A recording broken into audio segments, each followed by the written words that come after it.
Welcome. In this video, we will tell you a terrifying story. I hope you enjoy. The story name is Babysitting.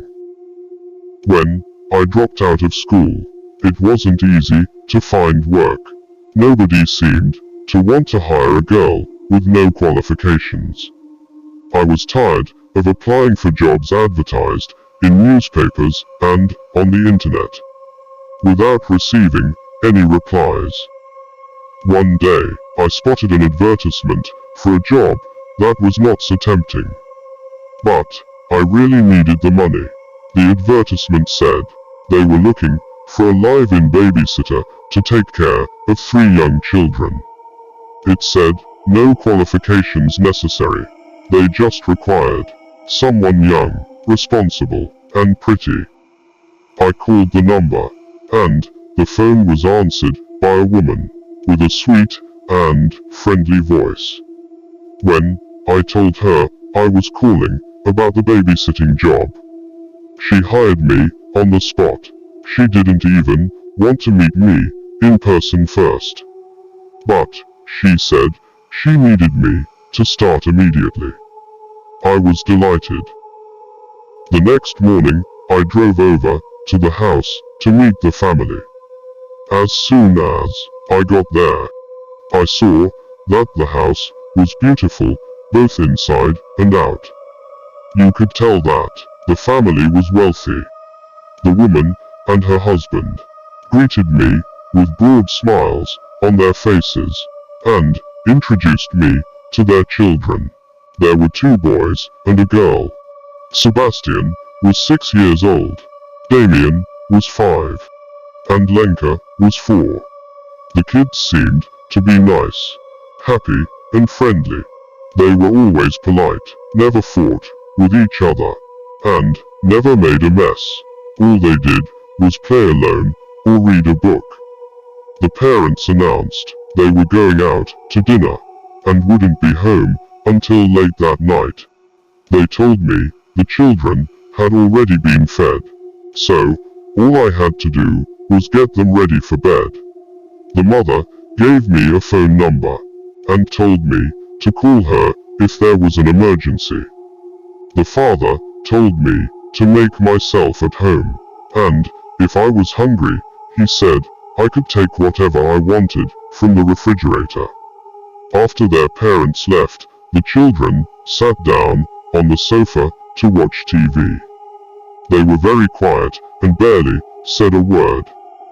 During a commercial, I was feeling a bit hungry, so I went into the kitchen to make myself a snack. As I was rummaging around in the refrigerator, I couldn't help but notice 2 large jars that were stuffed in the back of the fridge. Both of them were wrapped in plain brown paper and had a rubber band sealing the rim. I wondered what on earth could be in them. My curiosity got the better of me, so I took out one of the jars and peeled back the brown wrapper to take a little peek. It was full of long strips of fatty meat floating in a murky red liquid. I couldn't tell what kind of meat it was, but it didn't look like pork or beef. Just as I was about to put the jar back where I found it, I heard a noise behind me. It startled me so much. I banged my head on the shelf above me. When I turned around, Sebastian was standing in the doorway, staring at me. He said, "Put that back. That's not for you." The look in his eyes and the tone of his voice sent chills down my spine. I told him, "I'm sorry. I was just looking for something to eat."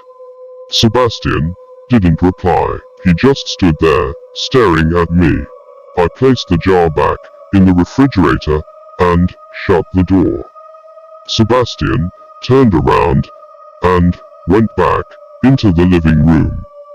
I had lost my appetite, so I went joined the children in the living room and watched cartoons with them. I was trying not to let my imagination get the better of me. When the cartoons finished, and the news came on, there was a story about a teenage girl who had gone missing. The police found her decomposing head in a dumpster. They said they had no idea what had happened to the rest of her. I was afraid the grisly news story would upset the children. So, I changed the channel and told them it was time for bed. The kids didn't complain. They just walked up the stairs in single file and went to their bedroom. I put them in their pajamas and got them ready for bed. Then I tucked them in, kissed them all good night, and switched out the lights. When I went back downstairs, I was bored and had absolutely nothing to do. So, I decided to watch a movie. I looked through the family's DVD collection, but all they had were cartoons and Disney movies. I wasn't in the mood for any more kids' stuff. On the bottom shelf, I spotted some old VHS tapes. One of them had a strange title. It was Girls. This seemed rather curious, so I decided to take a look at it. I put the videotape in the VCR and pressed play. Then sat down on the sofa and made myself comfortable while the video started. The first thing I noticed was that it was a home video. The family must have recorded it themselves. The parents and children were all laughing and looking like they were having fun. I was about to turn it off when I happened to notice someone else in the video. It was a girl who looked like she was in her late teens. It seemed like she was the previous babysitter. She looked very familiar. It seemed like I recognized her from somewhere. Perhaps she went to my school. Then it finally hit me. Oh my freaking god. I thought it was the missing girl from the news report. My hands were shaking. My whole body was trembling. I just wanted to get out of there as fast as possible. I jumped out of my seat, ejected the video, and put it back in its case. Then I remembered the jars in the refrigerator. I had to see what was in those jars.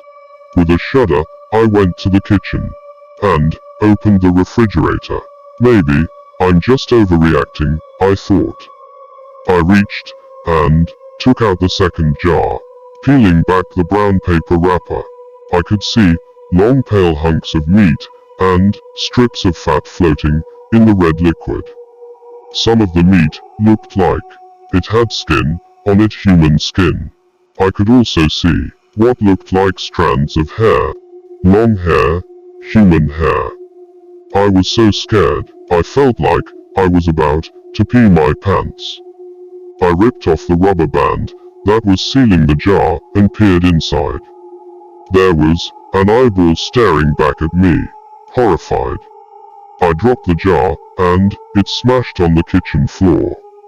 I ran to the living room, put on my jacket, grabbed the videotape, and stuffed it into my pocket. When I came out to the hallway, Sebastian was standing at the foot of the stairs. He asked me, "Where are you going?" I stammered. I just remembered. I forgot something. I have to go home and get it. I'll be back in a few minutes. Damien and Lenka came running down the stairs. Damien screamed, "You can't go. You can't leave us on our own." Lenka screamed, "I'm calling our parents," as she picked up the phone and began dialing numbers. Sebastian grabbed hold of my leg and wouldn't let go. "You have to stay," he squealed. "We're hungry." His grip was extremely tight, but I managed to shake him off and out the front door.